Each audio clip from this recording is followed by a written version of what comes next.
Olá, pessoal. Hoje estamos aqui fazendo mais uma edição do FaunaCast para discutir assuntos que realmente interessam a todos em relação à academia, à proteção animal, aos defensores dos direitos dos animais. E hoje vamos falar de conservação de animais silvestres no Brasil, de fauna nativa, de várias implicações, não só na área acadêmica, mas por quem trabalha em campo. E sabe do que está falando. Hoje eu trago aqui Luiz Fábio Silveira, bem-vindo. Vou te chamar de Luiz, pode chamar, viu? por favor. Vou pedir essa licença aqui, porque realmente é um espaço para a gente discutir de maneira muito aberta e com mais profundidade. É para o público leigo, mas também para um público especializado que quer entender melhor as implicações sobre a criação de silvestres, né? Que é uma polêmica hoje terrível, muito influenciada pela questão de criação de animais domésticos, que é uma realidade muito diferente, né? Então eu queria que você falasse um pouco de você, Luiz, e falasse um pouco também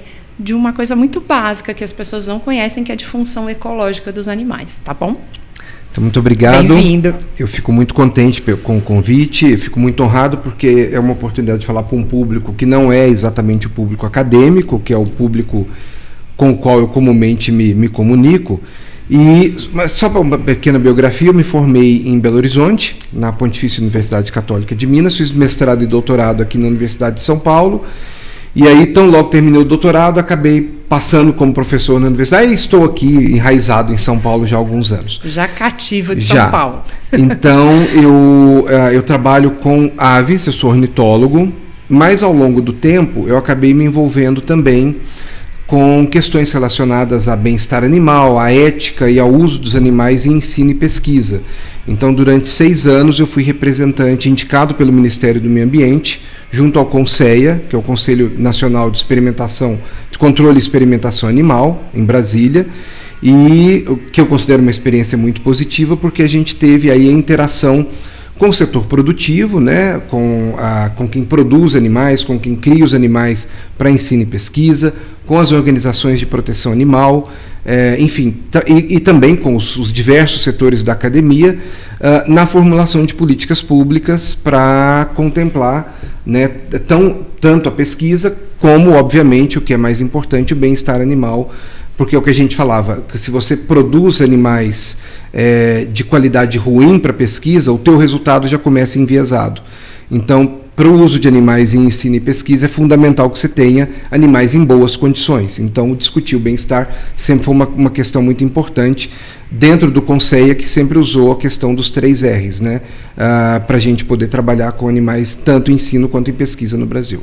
Muito bacana, Luiz. A gente vai falar dos 3 R's, acho importante falar dos graus de invasividade, inclusive ao manipular animais em laboratório para pesquisa. Isso é um mundo muito pouco conhecido, né?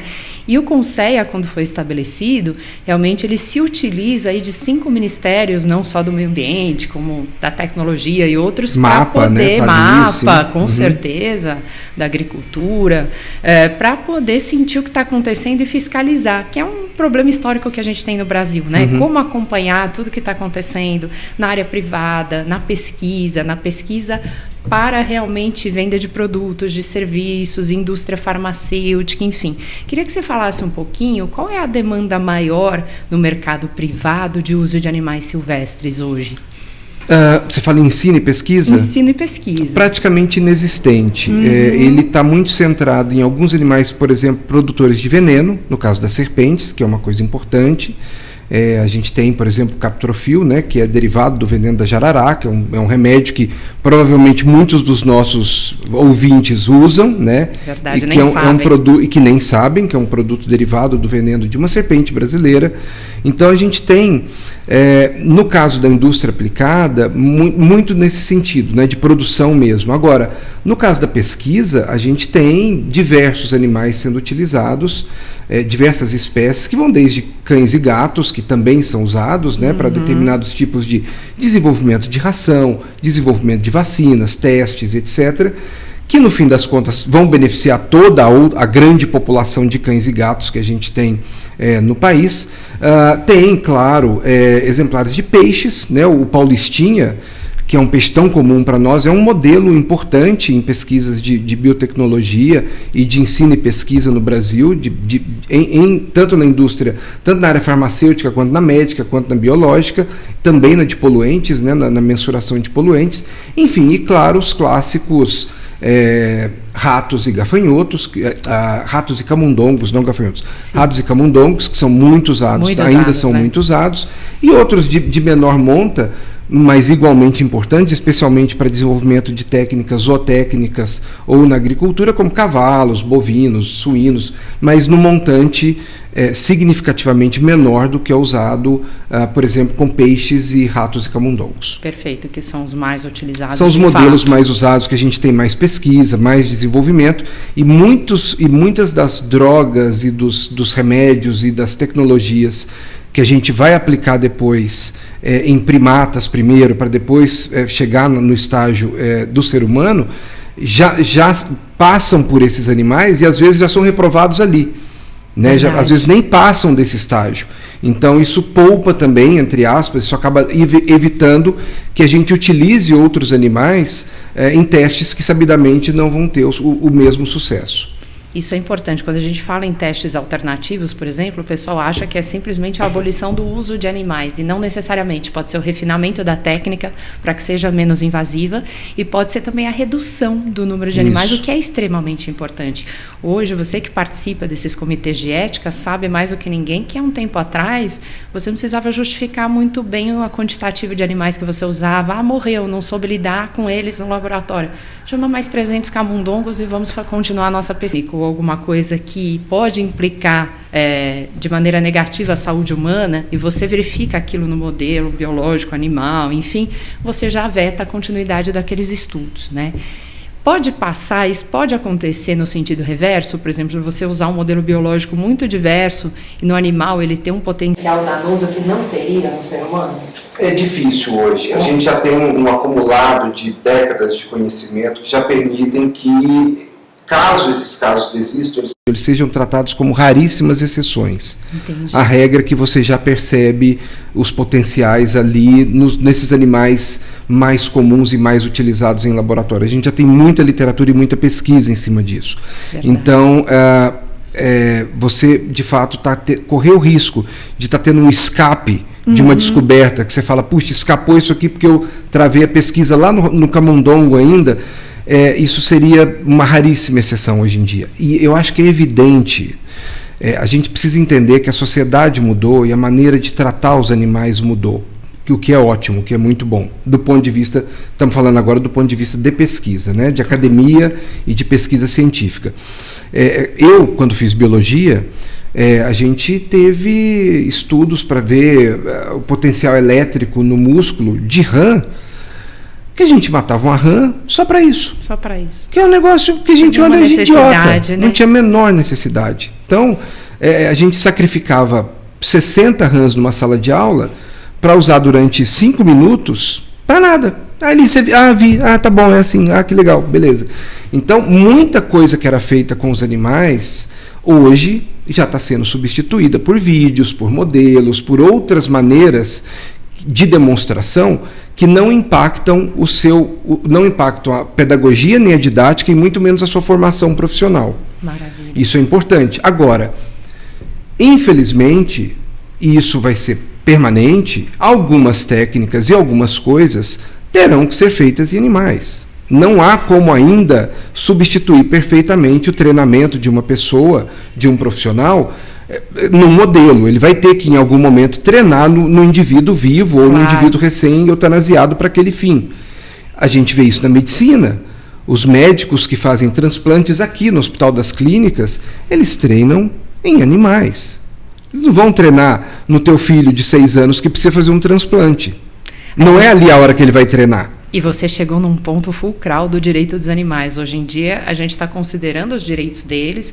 Algumas teorias vão, inclusive, para o lado de que eles têm uma possibilidade de personalidade jurídica, como os grandes primatas, porque têm um DNA muito próximo do nosso, ou simplesmente por uma questão de olhar de veganismo, de que todos os animais teriam direitos e que seria uma ótica preconceituosa ou especista olhar para um de uma maneira diferente e atribuir direitos ou proteção especial a outros. É uma coisa que a sociedade já faz, né, Luiz? Porque a gente trata um inseto considerado uma praga de uma maneira e a gente trata o nosso cachorro de uma outra maneira. Então, é uma autocrítica, uma crítica social e coletiva que tem que ser feita, e não só para os meios acadêmicos e de pesquisa. Então, acho que, em relação a essa visão do bem-estar, e mais do que isso, do direito dos animais, surgem hoje teorias que vieram da Argentina, foram reproduzidas no Brasil, que falam exatamente que o animal ele vai ganhar, vai galgar alguns direitos, e talvez a ciência seja obrigada também a se reformular na sua metodologia. Não existia essa demanda, de fato, há algum tempo, né? E é isso que eu queria colocar para você. Você acha que é possível rever métodos? E eu sei que isso já é feito em muitos locais. E o que você espera, por exemplo, de tecnologias como o Human on a Chip e coisas assim nesse sentido? Eu acho que as tecnologias, elas sempre têm que ser revistas. A ciência é um processo contínuo, ela não vem para trás, ela só vai para frente. Então, as tecnologias serão revistas. O que a gente não pode entrar num pensamento é de parar tudo. Porque se a gente parar tudo, a gente, infelizmente, não vai conseguir nem revisar o que a gente tem. Perfeito. O nosso sistema é esse, né? Então, a gente teria que reformular para poder pensar, não simplesmente parar de forma estanque. Se você perguntar para um médico veterinário, eu posso te dar exemplos. Existem médicos...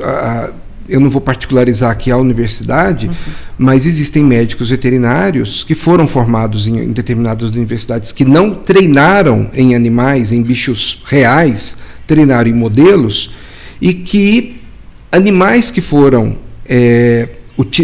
tratados ou operados por esses profissionais, e eu não estou te falando de um caso, estou te falando de algumas dezenas de casos que chegaram até a gente, chegam nos hospitais veterinários, por exemplo, com o reto suturado, porque a pessoa foi fazer a castração e sempre castrou num modelo, numa faculdade qualquer, e não tem a experiência de entender como a coisa funciona no bicho vivo. Eu acompanhei alguns casos desses. Então, inclusive, você tá vendo o estudo de uma grande colega nossa, advogada e veterinária, a doutora Cíntia Navarro, sobre erro médico veterinário em castrações. E é uma coisa importante fazer esse estudo e ver onde esse profissional e como esse profissional foi formado.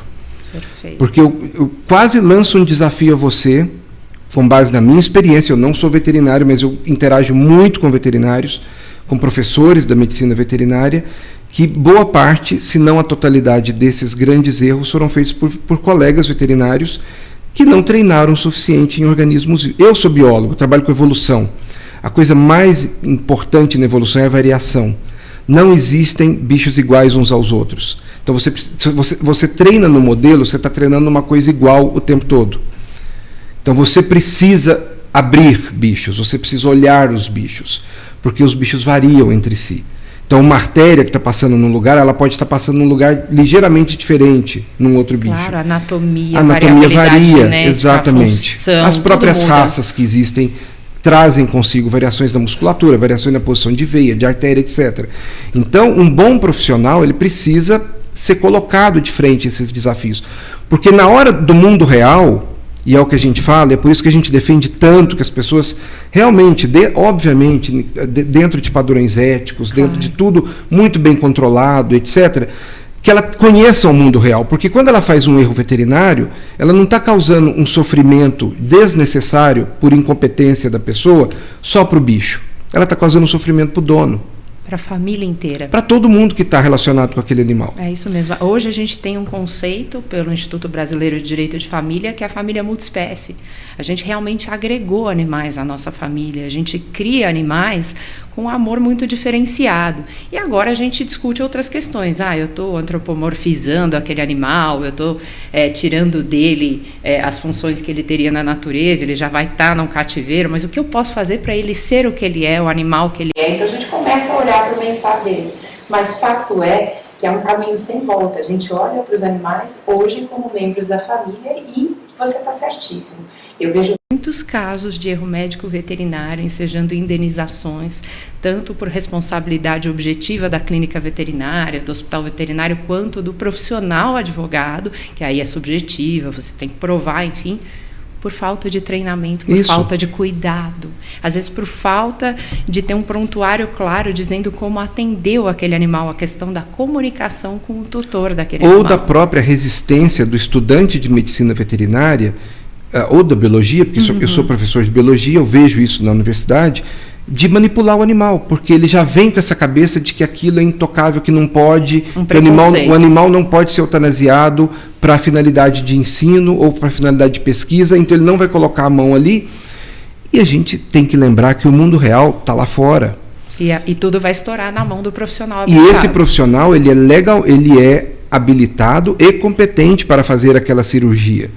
Então ele vai trabalhar numa clínica e vai aparecer um animal ali, e se ele não foi suficientemente treinado e bem treinado, se ele não aprendeu direito na universidade dele, ele vai causar um sofrimento desnecessário no animal e no proprietário, no tutor, ou o que seja, ele vai causar um problema muito maior ali.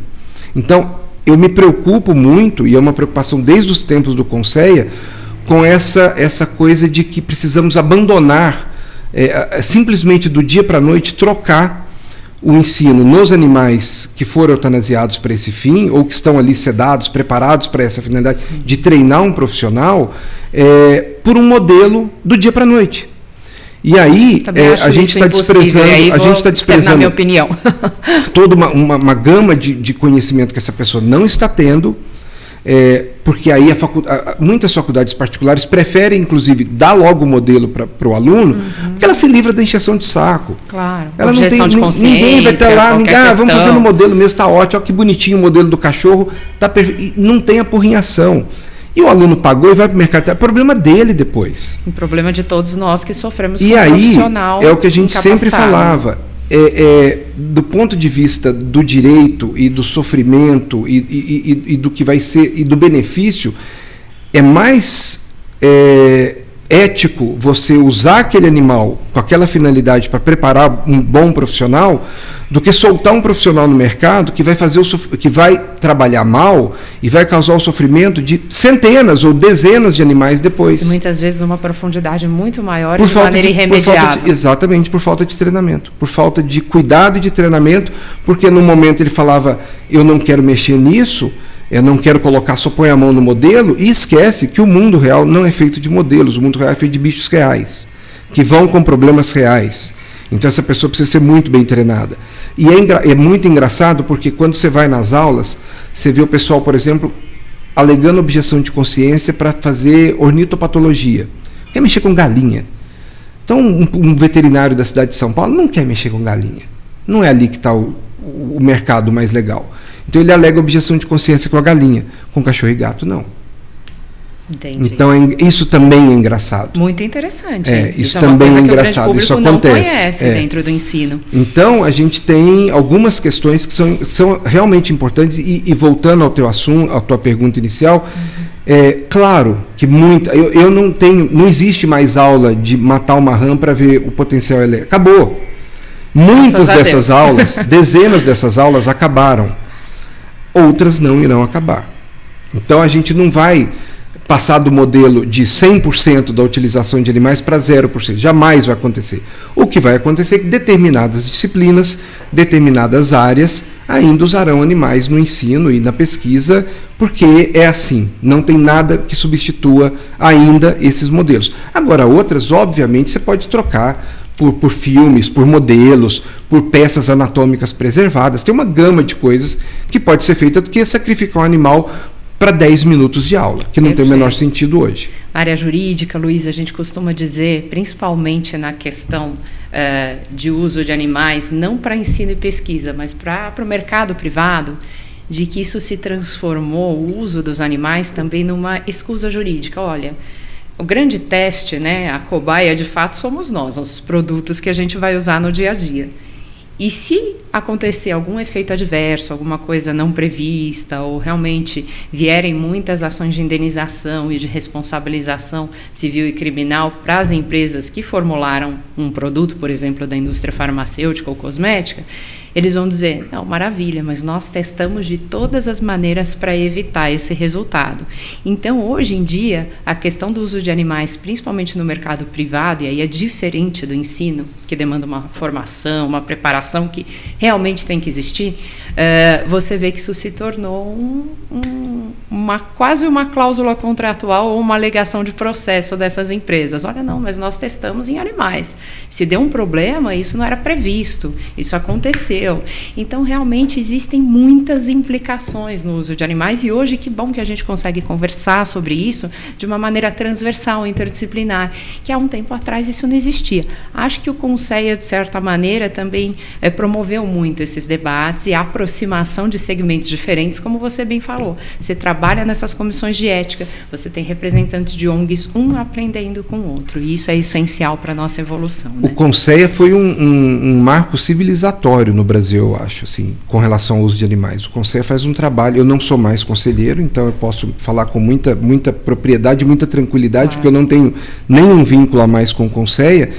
E o Conceia foi, de fato, um marco civilizatório, porque na medida em que você coloca academia, indústria,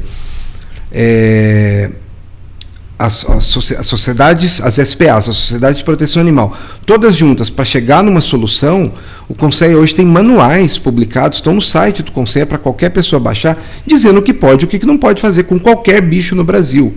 Bicho que eu falo vertebrado, porque a lei só se aplica a vertebrados. Isso. Mas com qualquer vertebrado no Brasil. Então não há desculpa mais da indústria ou da academia de falar eu não sabia. Perfeito. Eu não sabia que eu não podia fazer. Sabe, está lá no Conceia, toda a universidade tem uma comissão de ética formada, as minhas aulas têm que ser... Eu só posso ir para a sala de aula depois que a minha aula foi aprovada pelo Conceia, pelo Comitê de Ética Local, pela CEUA local.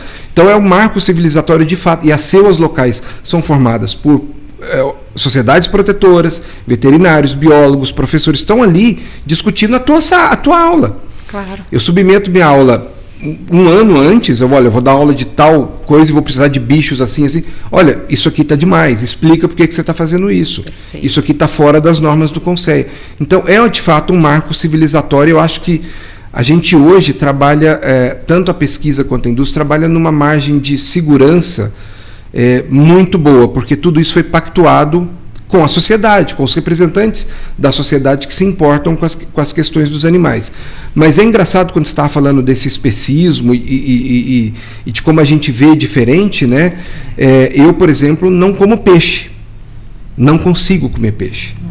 Porque eu acho que é a morte mais cruel que a gente tem. Por sufocamento, né? Porque peixe deu um azar muito grande na evolução, azar entre aspas, óbvio, né? Estou sendo irônico, porque peixe não tem músculo na cara, peixe não tem pálpebra, não tem expressão, então ele não consegue ter expressão facial que é reconhecida por nós, porque nós macacos precisamos de ver pálpebra, olho músculo na cara é importante para nós, para a gente interpretar o que o bicho está sentindo, né? O que a gente está sentindo um para o outro e como é que a gente enxerga os bichos. E peixe não tem corda vocal. O peixe não grita de dor. Muito interessante. E aí a gente não tem o menor problema e não vê o menor problema em pescar um peixe e jogar ele no convés do barco e deixar ele se debatendo, e ali se ele pudesse gritar, ele estaria gritando muito. E é mais ou menos o equivalente a pegar a tua cabeça e botar dentro de um balde cheio d'água, que é o que a gente está fazendo com ele, e a gente coisifica o peixe. A gente acha que o peixe é uma coisa. Ele não é um bicho que tem medo, que tem frio, que tem aversão, que tem sentimentos ali, que a gente reconhece em qualquer vertebrado. Uma pergunta que eu ouço muito, Luiz, porque eu não como carne, né? Mas você não come nem peixe, como se fosse algo à parte, né? Porque não tem a expressão, não tem o vínculo, a identidade, né? Então a gente coisifica. Peixe é carne, peixe é bicho. Um ser vivo, peixe é um ser vivo. Então assim, eu falo, quem quer consumir carne é muito mais ético você consumir carne de um frigorífico autorizado, que está fazendo o abate de acordo com os preceitos éticos, que está tudo está vigiado, está cuidado, do que peixe. Porque peixe, você faz essas redes absurdas que a gente vê no mar, tira os bichos e mata eles sufocados. Até que então, entre comer um bife, sou contrário. Entre comer um bife e comer um filé de peixe, eu como bife. Entendi teu ponto. Me dá menos desconforto ético do que comer um peixe. Entendi teu ponto. Interessantíssimo você falar disso, Luiz. E, Luiz, falando um pouco de criação agora, né, que também é algo extremamente polemizado, queria saber de você qual a importância da criação para a conservação de silvestres, principalmente no Brasil. Para muitas espécies hoje, o Brasil ele não é um país megadiverso. Ele é o país megadiverso. A maior biodiversidade do mundo está aqui. Por outro lado, nós brasileiros, somos nós os brasileiros. Não dá para terceirizar essa culpa. Nós, os brasileiros, a gente trata muito mal a biodiversidade. A gente ao mesmo tempo que é o país com a maior riqueza de espécies do mundo, nós somos recordistas com o maior número de espécies de peixe, de água doce do mundo, de ave, de mamífero, de réptil, de anfíbio. Escolha o grupo, a gente ganha de todo mundo. Ao mesmo tempo em que a gente é o país mais megadiverso e um dos países que mais descreve novas espécies, ou seja, a gente ainda não conhece a totalidade da nossa biodiversidade, nem de planta, nem de bicho, a gente é o líder mundial em espécies ameaçadas. O que só mostra como é que a gente maltrata a nossa biodiversidade. Aliás, qual é o valor que a gente dá para a nossa biodiversidade. Que esse é o nosso maior ativo, é a fonte de praticamente qualquer grande descoberta de medicamento teve origem na biodiversidade. A biodiversidade presta uma imensa quantidade de serviços ecossistêmicos. Estamos aqui, sentado em cima da Mata Atlântica. A água que você tomou banho hoje de manhã é uma água da Mata Atlântica. A chuva é controlada por essa interação entre Amazônia, Andes e Mata Atlântica, né? O controle do nosso clima é feito pela Mata Atlântica. Então, você está falando de condições de vida humana na Terra. Eu estou trazendo para nós, porque se eu fosse falar só do serviço ecossistêmico, pelos serviços ecossistêmicos, é muito óbvio, mas claro, é importante trazer para a dimensão humana. A nossa alimentação depende da biodiversidade, na polinização, na presença de nematóides na terra para poder ajudar na fixação de nitrogênio, frutas que a gente come, tudo depende do controle e que a gente tem de graça. E a gente trata muito mal. Nós conseguimos, em 522 anos, deixar 14% da Mata Atlântica. 14% da Mata Atlântica significa que a gente queimou, incinerou 86%. Eu fiz biologia porque eu não gosto de matemática. Então acho que é 86%. 86% do bioma.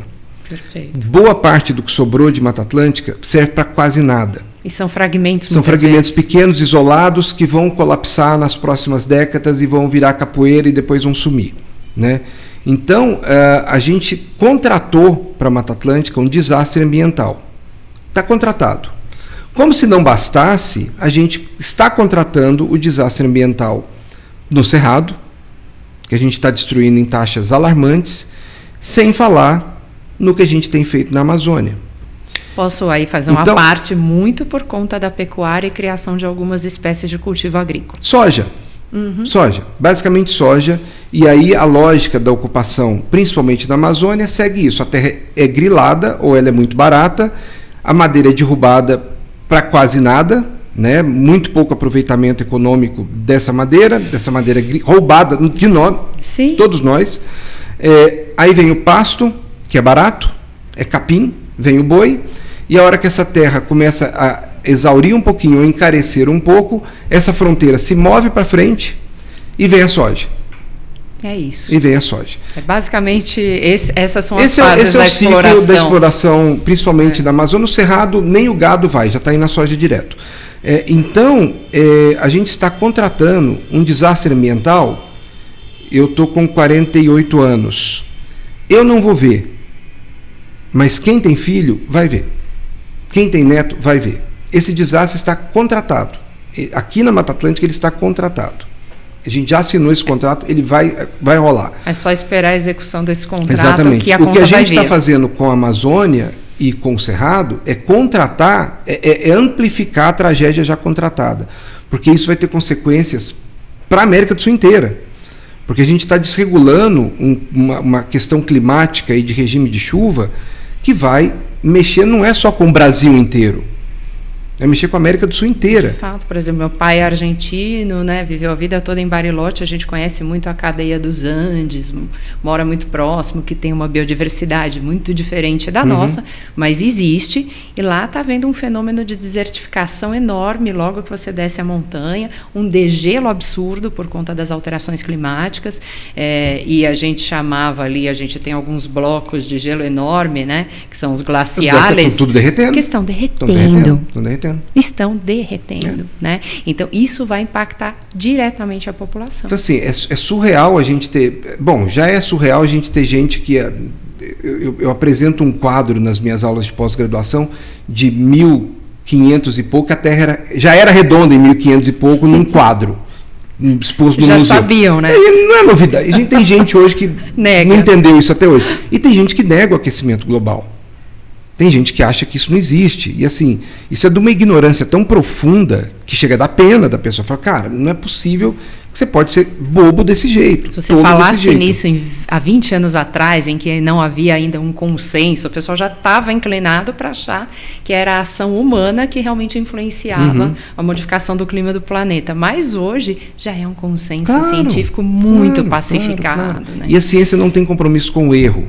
Se aparecer amanhã um paper com dados dizendo que isso está errado, a ciência não tem problema em recusar essa hipótese e seguir a nova. Sabe qual é o problema? É que nesse paper não aparece. Sabe por que ele não aparece? Porque não tem. Pois é. Porque qualquer estudo que você for fazer, você vai fazer as séries e vai ver, e vai analisar, você vai chegar à mesma conclusão. Perfeito. Né? Os indicadores não mudam, ou se mudam, só vem a confirmar só aquilo que a gente corrobora o que a gente já está sabendo. Então, a gente está contratando uma catástrofe ambiental que provavelmente não vai acontecer ainda no meu tempo de vida. Eu devo viver, sei lá, mais 30 anos e eu devo talvez pegar o começo, mas as gerações após a minha é seguro e certo. O que a gente vê, eu brinco muito com os alunos, falo, gente, quando vocês forem no supermercado e ver aquelas pilhas de batata, que o pessoal puxa, a batata cai no chão e você chuta ela para baixo, isso vai acabar. Verdade. Não vai ser assim mais. A gente entra na segurança alimentar, na segurança hídrica. As pessoas falam em segurança alimentar no Brasil muito mais quando você precisa de subsídio para pecuarista, ou para soja, ou para qualquer artigo de exportação, qualquer commodity. Mas e a segurança ambiental básica que vem da conservação? Sem a conservação de fauna, de recursos hídricos, a gente não tem como sustentar o solo e os elementos básicos para o plantio e para a criação de animais. Então, como é que a gente vai ficar? Então, eu vou derivando muito e você precisa me chamar para o chão de novo, porque eu estou indo longe. Não, mas eu gosto. Então, o que acontece? A gente tem esse desastre que vai nos afetar, a gente está perdendo elos importantes na cadeia de serviços ecológicos, tanto de plantas quanto de animais, e é isso aqui. O ecossistema é isso aqui, é uma parede de tijolinho à amostra. Se eu tirar esse tijolinho aqui, que significa extinguir uma espécie, a parede não cai, mas ela ficou pior. Se eu tirar mais um tijolo, ela também não vai cair, mas ela está pior, ela está funcionando pior. Se eu começar a tirar tijolos e tijolos e tijolos, ela cai. Claro. E é isso que a gente está fazendo. A gente está tirando os tijolos da parede e ela vai cair. Qualquer engenheiro de 5ª categoria sabe que a parede vai cair. Então, o que a gente está fazendo... E aí, vou responder a sua pergunta depois de meia hora. Como é que entra a criação em cativeiro das espécies silvestres? Hoje, não se faz conservação séria. E aí eu vou falar não só silvestres brasileiros, mas no mundo, não se faz conservação séria para muitas espécies importantes sem a criação em cativeiro. Não adianta negar. É bobagem e contra. Então, assim, a criação em cativeiro é, talvez... se não a única chance para muitas espécies sobreviverem, a melhor chance para algumas espécies sobreviverem. Então, a gente, sim, precisa de muita criação em cativeiro. Ela precisa ser, de fato, bem feita. Se você me pergunta, se a sua próxima pergunta é: os criadores brasileiros são bons? Eles estão contribuindo para a conservação? A minha resposta é taxativa para você. E eu vou falar em tese, porque eu tenho que falar na média. Biólogo não trabalha com o indivíduo, biólogo trabalha com a média. Vamos lá. Os criadores são muito ruins. Criadores em geral. Eu posso citar 10 aqui agora que eu ponho a mão no fogo, que eu adoro e que fazem conservação. Mas os outros 99.990 são ruins. Os criadores brasileiros estão na Idade da Pedra. Verdade. Eu vou citar um nome, e aí eu vou falar por conta própria, porque houve uma condenação por crime ambiental contra um apresentador de programa conhecido, que é o Richard Rasmussen, e que agora está tentando defender criação em vários níveis, inclusive se aliando a criadores de animais domésticos, que, a meu ver, podem até ter um lobby conjunto, mas são coisas completamente diferentes. Completamente distintas, né? Não tem então, nada a ver uma coisa com a outra. Eu sinto que é mais pelo lobby do que por qualquer outra questão técnica. E assim, se você observar o processo, e ele é público, você acha no site do Ministério Público Federal, você começa a ver que os animais, muitos morreram de fome, que muitos animais não tiveram cuidados básicos, que eles não estavam num abrigo adequado, e aí veio uma chuva e levou boa parte desses animais. Quer dizer, não havia o mínimo de condições para a criação. Mas, então vamos separar o que é criador. Isso é inaceitável para peixe de aquário, para cachorro, para qualquer bicho, não precisa ser silvestre. Exato. Um lugar com essas condições, ele não pode ter nada. E aí você ele não pode ter pessoas nada. se auto-intitulam criadores e muitas vezes não são. Não, então, quando eu falo com os criadores brasileiros, na sua, né, de uma maneira Em bem geral. geral, eu não tô, e assim, eu não quero nem falar quem são os ruins, nem quero falar quem são os bons. Eles sabem quem eles são, a gente não precisa falar, mas quando eu falo que são grande parte ruins, por quê? Porque criador brasileiro não lê, não escreve, não comunica, eles são fechados, na maioria das vezes, nas suas formulinhas mágicas, que eu dou isso aqui, eu faço assim e tal, e não tem preocupação, no caso da conservação, em ter plantéis geneticamente controlados, variados, em tratar todos aqueles bichos. Então, eu tenho um casal de passarinho X, você também tem um casal de passarinho X, que você tem lá na sua casa, e você quer fazer conservação. Esse bicho não pode ser seu, esse bicho pertence ao grupo, ao studbook desses animais. Claro. Então, ele não é propriedade minha nem sua, ele é propriedade do programa de conservação. Então, não está criando na sua casa, seu macho não está bom, eu tenho que mandar um macho para você e você manda uma fêmea. E você manda outro macho. A gente tem que haver essa troca e tem que ser profícuo. Isso, e essa comunicação e tratar as populações que estão em zoológicos e criadores como populações separadas, ao invés de tratar como coisas minhas, separadas uma das outras, a gente tem que tratar como uma única população.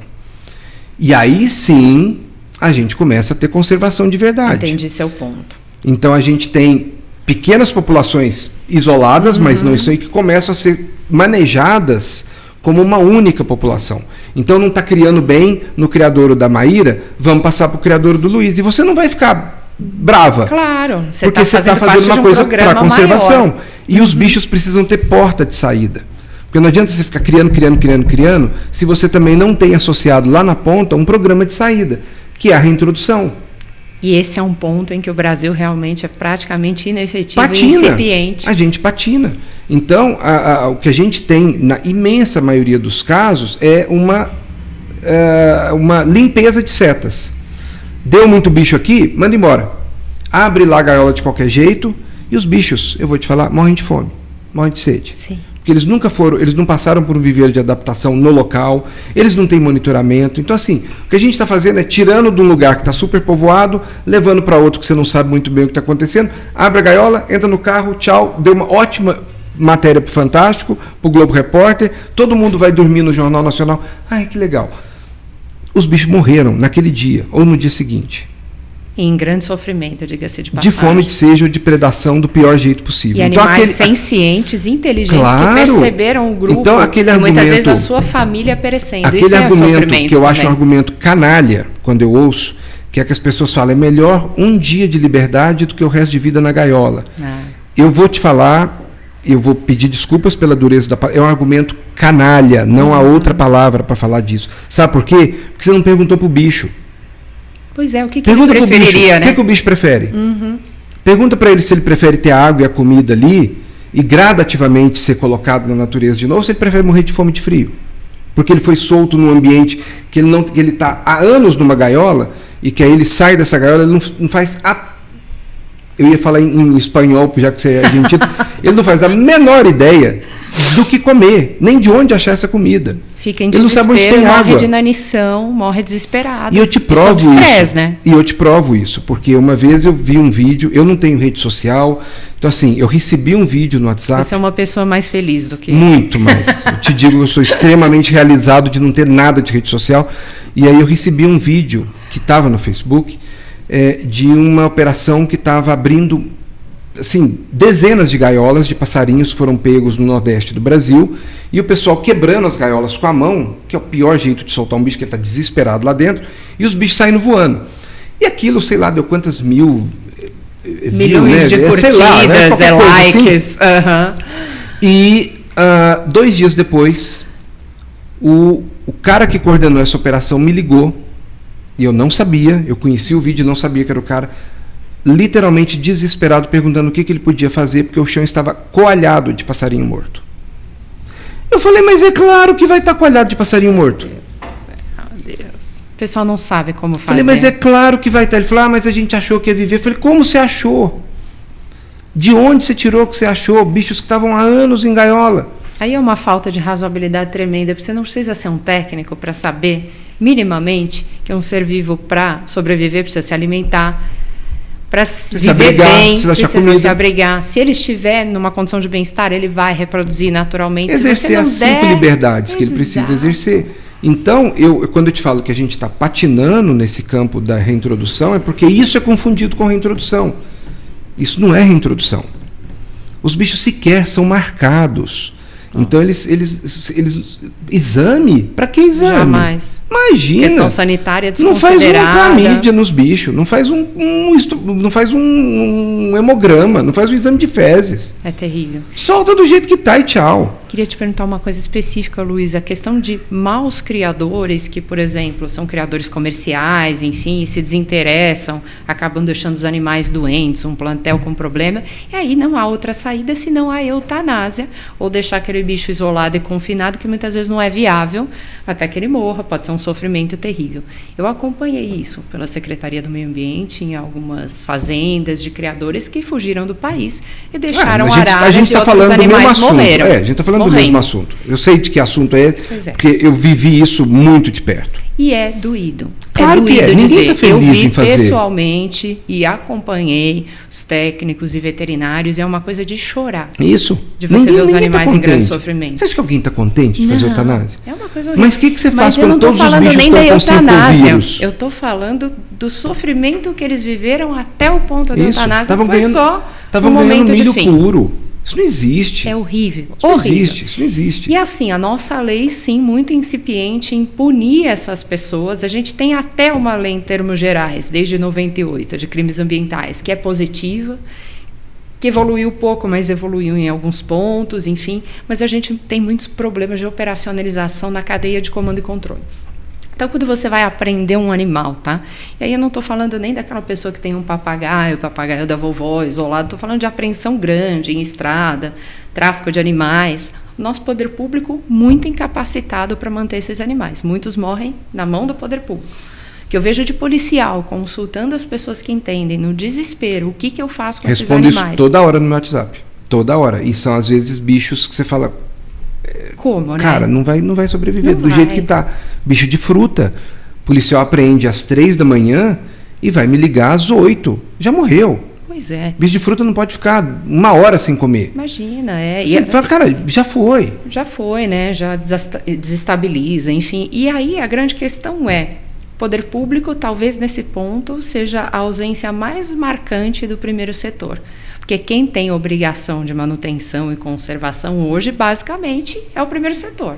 É o setor governamental. Então, os animais silvestres, para quem não sabe, não podem ser de propriedade particular se não forem de criadores legais. E ainda assim... de F2 em diante. Exatamente. E ainda assim, você tem que cumprir vários critérios, você submete a uma fiscalização em tese. A gente não tem mais uma operação delivery, que eu considero muito positiva em alguns pontos, para verificar animal que não está anilhado da maneira adequada, que não está...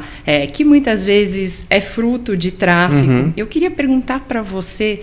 se você tem conhecimento da incidência de animais, por exemplo, matrizes, padreadores, da origem desses animais em relação a criadouros comerciais, né?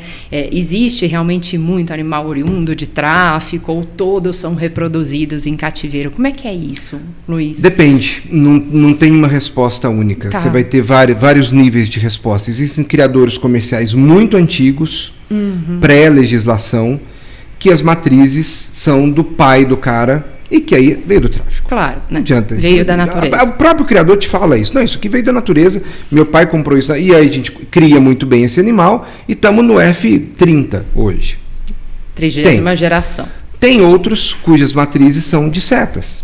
São apreensões de bichos que eventualmente não foram destinados para esses programas de soltura e existem criadores comerciais que receberam. Amazônia Estiva é um bom exemplo. Tem vários criadores comerciais que receberam a Amazônia Estiva de setas. Então, esses bichos foram entregues para esses criadores comerciais. E, obviamente, tem criadores comerciais que importaram os bichos. Simplesmente resolveram a coisa do jeito mais fácil. Descobriram criadores na Europa e nos Estados Unidos e importaram as matrizes. Perfeito. Simples assim. Entendi. Então não tem uma única camada de resposta. Não tem. Depende muito do bicho, depende muito do histórico do criador, né? Eu acho que hoje, pensando do ponto de vista de um comerciante, de quem vive disso, que seria uma burrice muito grande você ter uma ilegalidade dentro do seu criador, que você mata o seu negócio. Sim. Então seria, assim, o cara para fazer um criador comercial hoje que integra ao seu plantel animais de origem duvidosa, ele corre o risco de acabar com o ganha-pão dele. Claro. Então, teria que ser ou uma pessoa muito confiante na lerdeza do Estado, né? Então, assim, ninguém vai vir aqui, eu vou fazendo e tal, ou muito burro. Eu acho que talvez seja muito burro, porque o Estado, eventualmente, vai lá fiscalizar. Verdade. E se pegar, vai fechar o cara. E se ele estiver criando espécie ameaçada de extinção, a pena é de 5 mil por bicho. Pois é.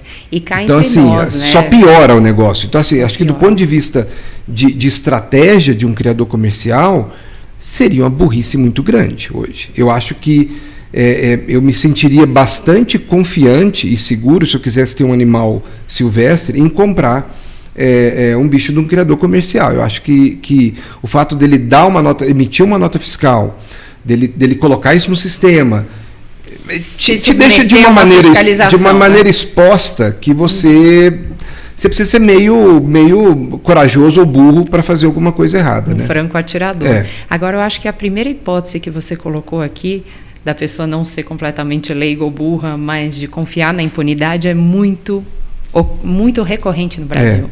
Infelizmente, né, você vê a Operação Delivery era feita pelo IBAMA, verificando as anilhas, indo entregar as anilhas para o próprio criador para ver o que estava acontecendo.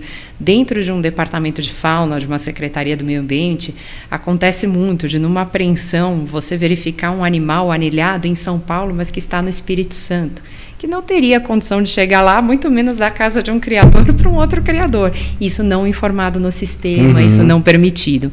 Então, acho que há uma ausência de Estado abissal, uma falta de investimento em política pública de meio ambiente, uma falta de conversa com esses criadores. Se a gente tem, por exemplo, um mecanismo como a Embrapa, que dá um instrumental para o agricultor saber o que fazer da melhor maneira, se a criação existe, por que a gente não vê isso por parte do Estado?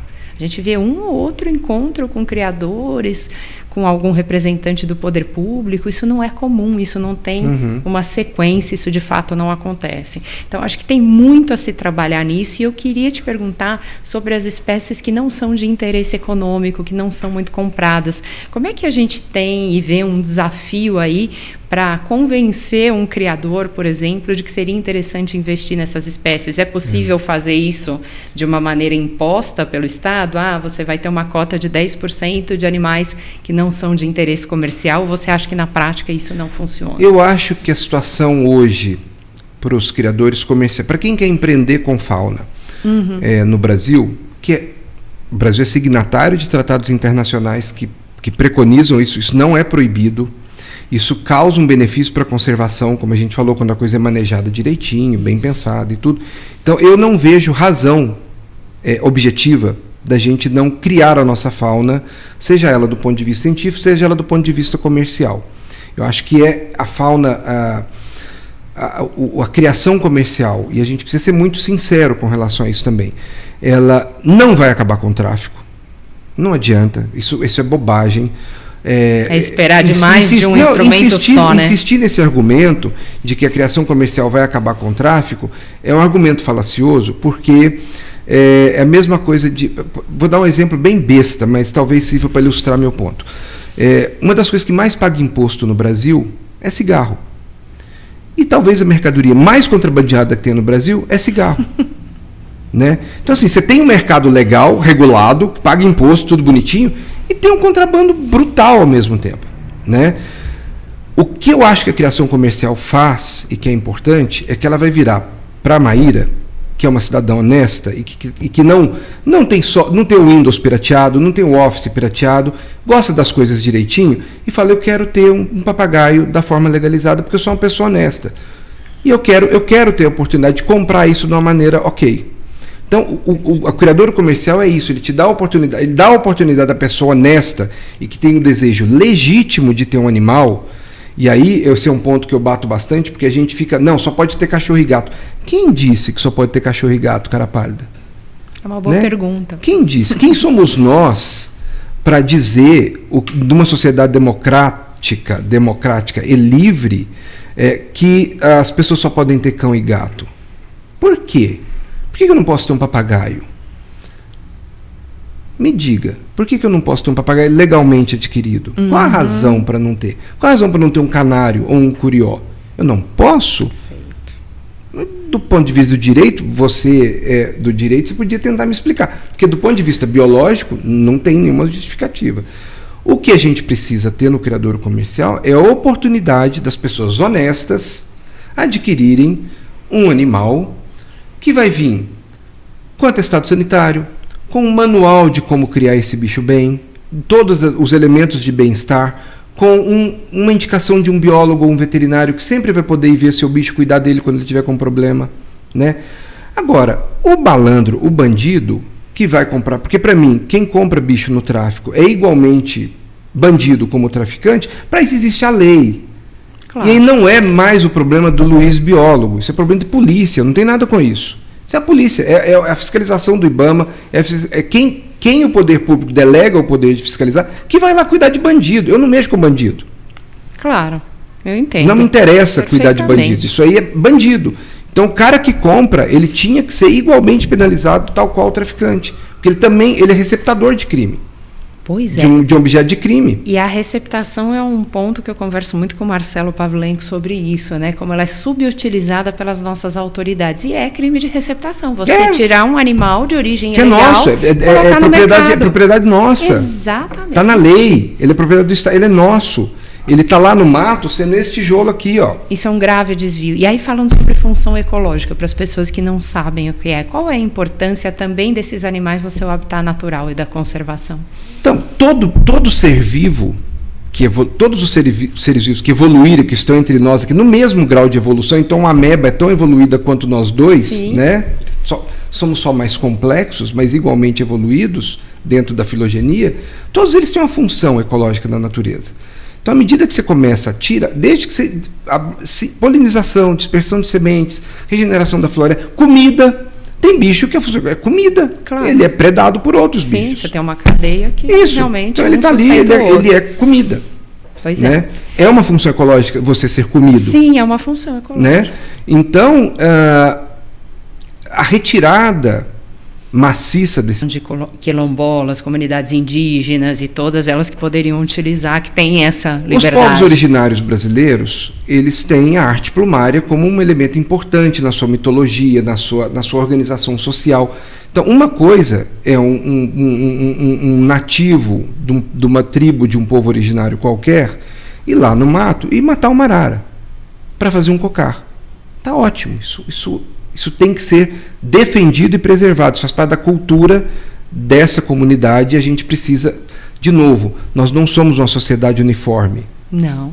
E não seremos. Eu vou brigar até o último dia da minha vida para a gente não ser uma sociedade uniforme. Por isso que eu falo, quem é que diz que só podemos criar cachorro e gato? E uma sociedade não se organiza dessa maneira. Seja o nosso maior valor cultural. Isso, e uma sociedade não organiza dessa maneira totalitária. Perfeito. Então, o meu pensamento vai além do bicho em si. Então, um nativo de um povo originário qualquer que vai lá e mata uma arara para fazer um cocar. Ok, vou defender ele até não poder mais. Sabe onde eu não defendo? Quando ele começa a fazer para vender. Porque aí ele não está tirando um pedacinho do tijolo, que seria uma arara. Vários. Ele está tirando todas. Aí não dá. Aí não dá para aceitar. Acesso privilegiado e proteção da lei, né? Aí não dá para né? aceitar. Perfeito. Então aí você está abusando desse seu acesso privilegiado. É isso com mesmo. benefício econômico. E esse é o traficante.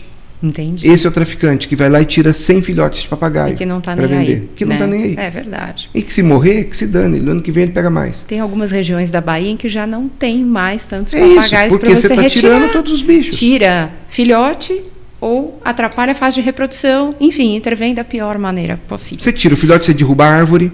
Então você tirou o lugar de ninho daquele casal para o próximo período. Claro, tudo errado. Tudo errado. Tudo errado. Tudo errado.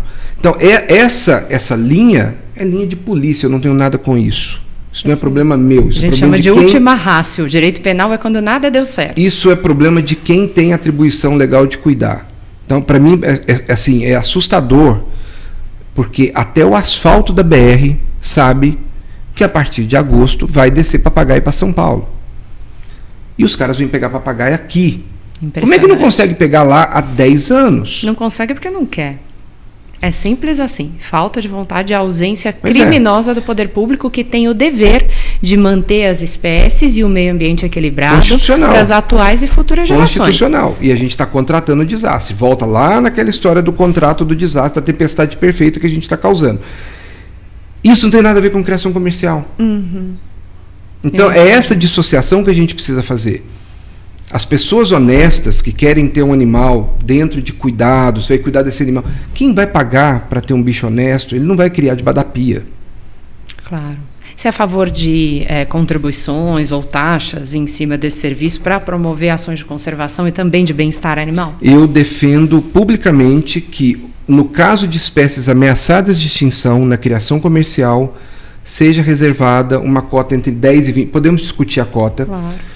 Que pode ser requisitada, então a pessoa pode até vender esses bichos se não for requisitado naquela temporada, pode ser requisitada para projetos de recuperação e de reintrodução. Mas aí a gente precisa ter um banco de projetos, e alguém que vai ler e analisar e falar: Maíra, eu vou precisar de 2 casais de ararajuba do seu plantel esse ano para reintrodução. Isso é um pacto que a gente faz. Se a pessoa não quiser doar os animais para projetos, que eu duvido que os criadores comerciais não doariam, eu acho que eles fazem isso muito bem, eu acho que a criação de um fundo, de um imposto que seria colocado na nota para a criação de um fundo, também seria muito desejável, porque muitas vezes o que acontece na conservação de reintrodução no Brasil é que muitas vezes você tem o dinheiro, mas não tem o bicho, e nas outras você tem o bicho, mas não tem o dinheiro. Então precisa talvez acalmar um pouco os ânimos, todo mundo sentar e chegar numa solução intermediária. Uma parte de imposto e uma parte de bicho. Mas o fato é, criadores comerciais são infinitamente superiores para a produção de animais interessantes e legais para você usar num projeto de introdução do que você confiar num zoológico, por exemplo. Porque os criadores comerciais, então, ararajuba, o cara desenvolve a expertise para criar aquele bicho. Então ele sabe fazer aquilo. Então ele tem casais que vai tirar ali uma quantidade expressiva de filhotes. O zoológico, por mais que ele queira fazer... São tantas espécies, ele tantas tem a demandas. Que hoje está mancando. Aí amanhã a arpia do coisa agarrou o pé na grade, tem que ir lá. Não vai ter esse tempo. E assim, frequentemente o zoológico vai ter poucos casais, porque ele tem...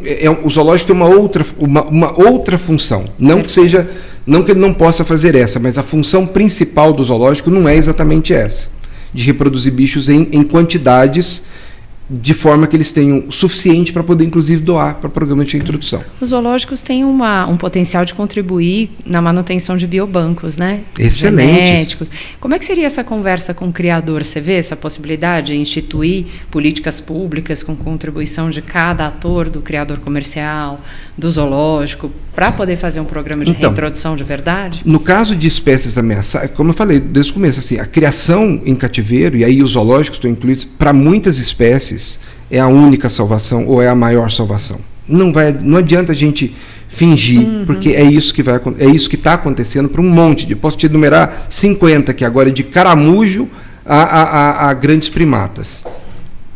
O que acontece é que a gente precisa, de fato, para fazer conservação, ter isso manejado de uma maneira inteligente. E aí os biobancos entram nessa história.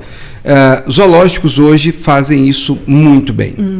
Zoológicos alguns, já estão... né? Sim, claro, tem aqueles zoológicos municipais, sim, capengas. Existe hospital ruim, existe delegacia ruim, existe advogado ruim, existe biólogo ruim. Sim. A gente não tem que... Os ruins a gente tira do sistema e a gente tem que priorizar os bons. A gente faria, então, um mecanismo de controle priorizando aqueles que são bons. Isso. E alguns zoológicos realmente bons no Brasil já se ligaram nisso. Já tem biobancos. Verdade. O próprio Zoológico de São Paulo, sim, que tem parceria com a Camargo para estudar tumor. Pois é, muito interessante. Porque a maioria dos bichos hoje em zoológicos morrem de câncer, de velho.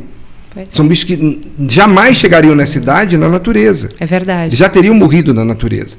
Então, eles são, além de repositórios genéticos importantes, eles são instrumentos de pesquisa para tumores, por exemplo, que podem, no fim, ajudar a gente. É verdade. Então, olha que legal. Então, assim, quando você começa a pensar nesse zoológico, que eu chamo de zoológico estendido, que ele vai além do muro do zoológico, você vê que não dá para ter... Hoje, não dá para negar a existência dessas instituições. O que a gente tem que combater são as instituições ruins. Como tem criador ruim, como tem zoológico. Isso aí fecha, encerra, passa a chave na porta, tchau. Demite todo mundo, tira os bichos de lá e acabou. Não tem que ficar discutindo muito. O ruim a gente tem que tirar. Agora, quem é bom precisa operar com tranquilidade, com segurança jurídica, com o entendimento da sociedade da importância dessas instituições. Então, não é sair endeusando, eu não quero que a gente termine aqui endeusando todo mundo, mas também não demonizando todo mundo. Claro. O que a gente precisa ter são parâmetros claros para saber o que é bem-estar animal, como garantir o bem-estar do animal e essa segurança de que as pessoas, cumprindo esses requisitos, elas possam trabalhar perfeitamente bem, trabalhar com tranquilidade. E aí vem uma cadeia de comando e controle, quer dizer, um criador que errou em algo que era possível de prever, que abandonou seus animais, que não foi correto, nunca mais pode ter um empreendimento de fauna na vida. É claro que não. Não pode criar nem peixinho. É isso. Eu acho que a pessoa... Acabou. Hoje a gente teve uma alteração do artigo 32 da Lei de Crimes Ambientais, né, durante a pandemia, inclusive, que agravou as penas de maus tratos contra cães e gatos, né? E a grande questão realmente é você criar uma punição efetiva, que realmente resulte em alguma coisa. Dentro dessa punição, além da multa e da pena de reclusão, você tem uma punição que implica a perda da guarda do animal.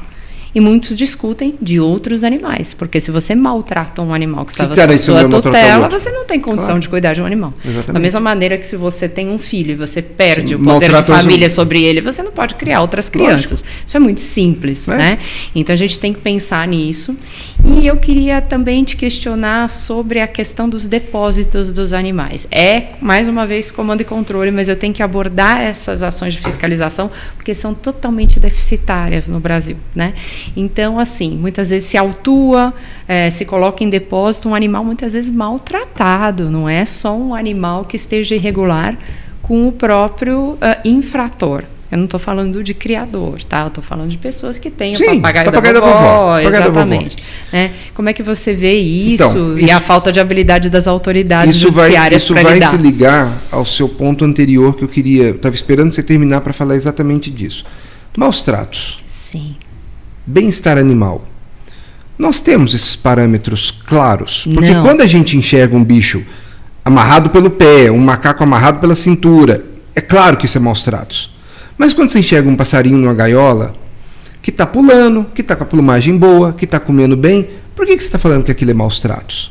E aí vem outra falácia que a gente escuta muito, que o passarinho na gaiola, ele não canta, ele chora. Que é uma bobagem cavalar. Porque o canto nas aves só serve para duas coisas. Reprodução. Para chamar parceiro e para marcar território. Então você tem que ficar preocupada quando você chegar numa gaiola e o passarinho não estiver cantando. Ali está ruim. Aí tem algum problema. Aí tem um problema. Porque o canto só serve para isso. Então, eu acho que a primeira coisa que nós, eu, você, todos nós interessados nesse tema, temos que fazer é dar para o agente, o cara que está lá na ponta, que vai lá no capão, ou que vai lá em Guaianazes agora, ele precisa ter um parâmetro claro para falar se aquilo é maus tratos ou não. Porque senão você cai na arbitrariedade do que o cara acha na hora. E, de novo, nenhuma sociedade vai para frente se você está dependendo da arbitrariedade das pessoas. Exatamente. Então, porque quando eu falo da criação comercial, porque eu acho que a gente tem que ter coisas... Por isso que eu gosto do Conceia. Porque o Conceia, você quer saber como eutanasiar um animal, ele dá você tem o guia de eutanásia do Conceia. Tá lá. Não tá ali, você não vai fazer. Perfeito. Você entendeu? Então, assim, a primeira coisa que a gente precisa fazer é ter parâmetros claros para definir o que é o bem-estar animal e o que é maus tratos. Porque aí o agente, você, qualquer um de nós que vê uma coisa na rua, a gente vai poder falar alguma coisa. Vai conseguir constatar ou não. Primeiro ponto. Segundo ponto. Me perdi, peraí. Segundo ponto, a gente estava falando de parâmetros claros e depois de... A gente falou de fiscalização e de depósito de animais. A gente quer chegar no depósito. A minha ideia ousada, que você vai querer me matar, vai querer me bater, que é a seguinte: papagaio da vovó. Está lá há 30 anos na casa da vovó. Tá? Conhece a vovó. Eu preciso te dizer uma coisa: os únicos animais que têm interação verdadeira, comprovado pela ciência, olhe no teu olho, sabe? E a gente se entende, tem produção de ocitocina, tem uma série de hormônios desencadeados de interação real, tirando primatas, né, que a gente sabe na hora, é cachorro e papagaio. Não é à toa que o papagaio da vovó gosta da vovó e não gosta do tio Zé que vai lá. É verdade. Isso é um fato real da biologia desses animais. Então a interação real existe nesses bichos. Você tirar o papagaio da vovó e julgar o papagaio da vovó num setas com 50 papagaios de todos os lugares, dos mais podres aos mais você está causando primeiro que a vovó já está destruída, né? Então assim, a gente esqueceu... Acabada, deprimida. Esqueceu. A vovó não é um ser humano que, né, a gente desumanizou. Beleza. E o estresse que você causa para esse bicho, que foi numa caminhonete aberta, num lugar que ele não conhece, que ele não sabe nada. Então assim, eu acho que nesses casos de bichos que a gente vê que estão bem adaptados ao cativeiro, que estão ali, que a chance de reintrodução é mínima, esse bicho provavelmente vai morrer no setas, porque ele vai brigar com os outros, vai apanhar de todo mundo. A gente tem N casos, você sabe disso melhor do que eu. Eu defendo uma ideia muito ousada, que é a de transformar a vovó numa fiel depositária desse bicho. Então ela vai ter um documento da polícia, ou de quem quer que seja, secretaria, whatever, vai ter um documento na mão e vai falar assim: vovó, a senhora quer ficar com esse papagaio? Então a gaiola que a senhora tem que ter é desse tamanho, a comida que a senhora tem que dar, nós vamos te ensinar a cuidar desse bicho, e a cada 6 meses, 1 ano, escolha, vai ter um veterinário ou biólogo que a senhora vai pagar para dar um laudo desse bicho aqui. Então o que você está defendendo é algo em caráter não permanente, mas que pode... o animal continua sendo do Estado, mas ela é uma agente de conservação, não diria de conservação, mas de manutenção daquele animal. Isso, porque você tirar esse bicho da casa dela, frequentemente esse bicho vai morrer, ele não vai ter, muitas vezes, um trato tão bom quanto ele tinha, e eu não estou falando da vovó que dá café e pão para o bicho, tá? Tô falando que tem gente que cuida bem dos bichos, de fato. Tem muita gente que cuida bem do seu bicho. Da melhor maneira que pode, é verdade. Tá? Então eu acho que a gente precisa ter essa saída, porque eu sei que um dia... vamos dizer que a vovó tem uma ararajuba. E aí agora sim eu tenho um projeto de reintrodução da ararajuba. E nós vamos ter que formar um grupo, ou vamos ter que ter um projeto. Eu posso ir lá e requisitar esse bicho dela. Posso. Não quer dizer que eu devo. O que vai nos levar ao mesmo problema de ruptura de vínculo, tanto para o animal quanto para ela. Mas aí né? ela já sabe, ela está sabendo que esse animal está dentro de um projeto maior e que ela não está cometendo um crime. Entendi, ela já está inserida numa educação ambiental e de conservação. Isso, ela muda a chave da cabeça dela. Então ela, estou cuidando desse bicho aqui, porque, puxa, que legal, esse bicho pode ser importante, ele é importante para mim, ele pode ser importante para a espécie. Isso é um problema sério nos tribunais hoje. Então... É por isso que eu falo que é uma ideia ousada, porque assim, a gente automaticamente estaria dando oportunidade de emprego para biólogos e veterinários, a gente estaria discutindo bem-estar animal de verdade, na prática. O cara vai lá e vai ver, que legal, o bicho morreu, tá bom, dá aqui a carcaça, vou fazer uma necropsia para saber o que aconteceu. A pessoa vai ter que adquirir uma instalação adequada para esse animal e evita dele parar Porque assim, eu conheço a Lili, eu conheço a Ju. Cara, essas meninas são heroínas.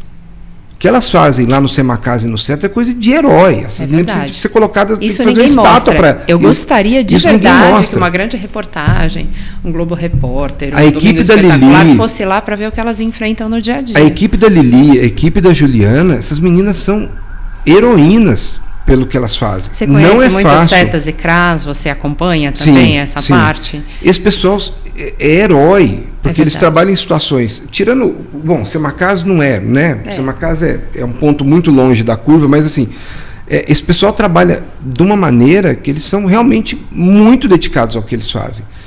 Mas no fim, de novo, você chega lá, tem 50 Amazônia Estiva num viveiro. Não é legal, não é legal. Não é. Ninguém fala da questão do território, da não convivência de alguns animais. Eles são como nós, eles não vão se dar, de repente, com o vizinho. Sim. A gente não se obriga a conviver com todo mundo. Então, assim, né? eu hipervalorizo o trabalho delas, porque eu sei o quanto é difícil, eu sei o quanto que é emocionalmente desgastante, não é fácil trabalhar num CETAS, onde você está vendo bicho podre chegando toda hora, apreensão e bicho quebrado, e você tem que tomar atitude, e a febre amarela no macaco, e aí chega o macaco todo apanhou da população. É um caos aquilo ali. Então, assim, emocionalmente é muito desgastante. Mas a gente conseguiria minorar um pouco isso, deixando os bichos dentro de determinadas coisas. Vovó, a senhora não quer cuidar do papagaio nessas condições? Então pronto, então dá para nós. Vamos tirar daqui. Verdade. Quantos animais não morrem em depressão? Quantos animais não ficam totalmente descontextualizados e estressados porque vão para um ambiente vão apanhar, totalmente diferente? Você tem, em ave, principalmente, você tem uma territorialidade que é muito forte. Então, um viveiro que está lá com 40, 50 passarinhos territoriais significa que muitos mais morreram. Aqueles são os que, conseguiram se manter ali, estão dando as cotoveladas, estamos aqui. Aí você bota um novo... massacrado. No dia. Massacrado. No dia.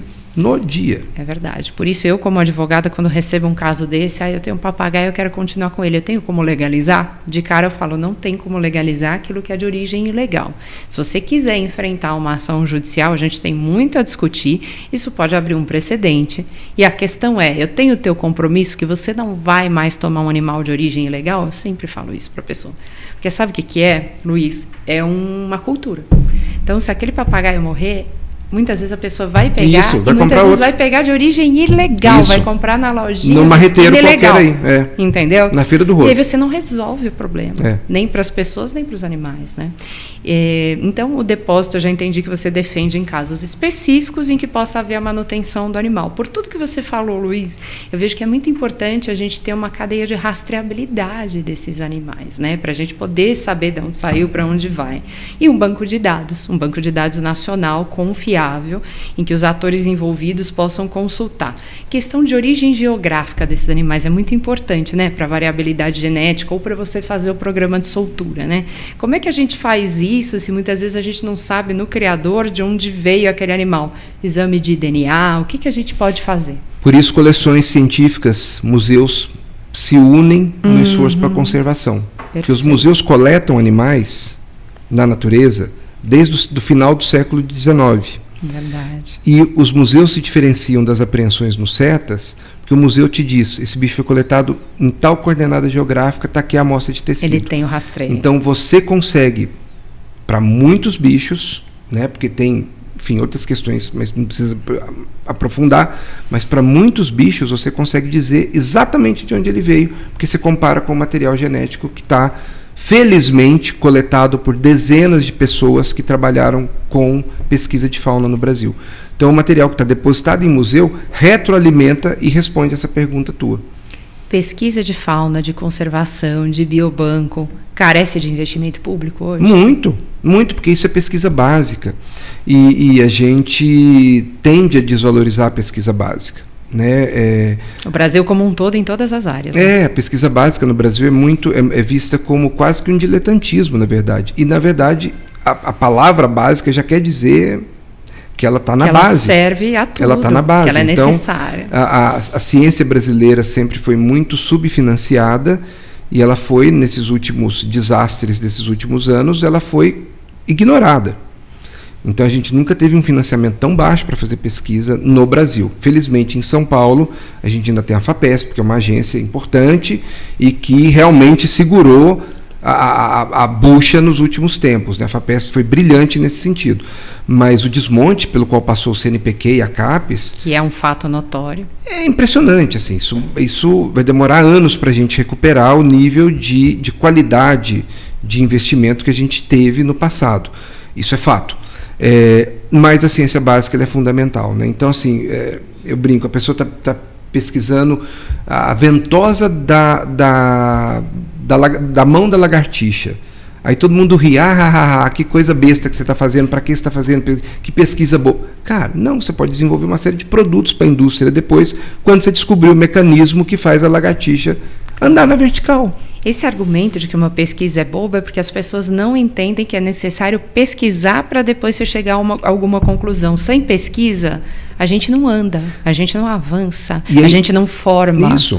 E aí a gente não tem produto brasileiro, até em recursos humanos, mais importante, para trabalhar. A sociedade não tem soberania. Então a gente precisa ter a nossa soberania científica. A gente precisa deixar de ser exportador de commodity para ser exportador de cérebro. Nenhum país vai dar certo exportando commodity o resto da vida. E como nós temos bons cérebros subaproveitados, né, Luiz? Então, assim, você quer uma pesquisa boba? Eu quero pesquisar da engenharia. Vamos pesquisar a variação na microcorrente elétrica que pode ter numa superfície de vidro. Para que você quer fazer isso? Sabe por que quer fazer isso? Para você usar o seu celular. Que quando você clica no seu celular, é isso que você está fazendo na tela. Você está provocando Alguém fez uma tese para você usar isso. Perfeito. E provavelmente no almoço de Natal, o tiozão do Zap no almoço riu desse cara. Por que você está perdendo seu tempo na microvariação na corrente elétrica numa superfície de vidro? E a gente chegou no E aí ele entra no Zap, né? Aí ele vai para o Zap. É para isso aqui, tio, que você está fazendo. Ó. Você usa no seu dia. Então a ciência básica, às vezes você não percebe, mas ela permeia suas atividades diárias e você nem está sabendo. E a nossa sobrevivência, a nossa qualidade de vida Exatamente. E tudo mais que a gente pode fazer. Uhum. Uma questão que é extremamente importante, que foge um pouco da nossa pauta, mas que eu quero dizer aqui, é que muita gente só conseguiu ver os seus parentes que estavam falecendo num hospital devido à Covid-19, nos picos da pandemia, porque a gente tinha uma tecnologia de videoconferência. Isso. Muita gente se despediu assim. Sabe? Tem parentes meus que eu não vi, que foram enterrados em caixão fechado. Eu também. E que, no entanto, eu também. A gente perdeu a gente perdeu matéria humana, história de vida, mas a tecnologia em muito conseguiu amenizar. E as pesquisas, a gente não teria a vacina que a gente tem hoje se não houvesse investimento maciço em pesquisa. Luiz Fábio, queria te agradecer demais. Você é uma pessoa assim, extremamente agradável de conversar, fala sobre tudo. Realmente gostei muito de estar aqui. Eu espero que as pessoas entrem em contato aí com a gente, com você. Você quer deixar algum contato? Me procura no Museu de Zoologia. Pronto, ele vai receber o pessoal lá, que aliás é um lugar maravilhoso. Pois é, recomendo visita para todos. Do lado do Museu Paulista, que foi aberto agora também, que é a joia da coroa, maravilhosa. Totalmente reformado, visitem os dois museus públicos, gratuitos, felizmente disponíveis para a população. Obrigada, Luiz Fábio. Obrigado, a gente volta logo mais com um próximo podcast, um próximo FaunaCast com vocês. Obrigada.